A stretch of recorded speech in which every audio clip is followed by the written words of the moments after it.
A gente tá em que mesmo? Arraial do Cabo. A gente tá aqui no barco. Fala aí, mãe.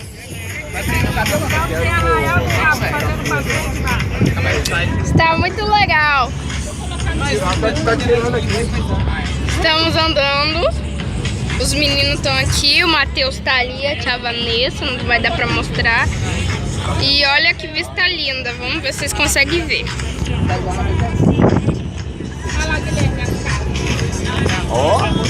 Não sei se vocês conseguem ver, mas eu mostrei.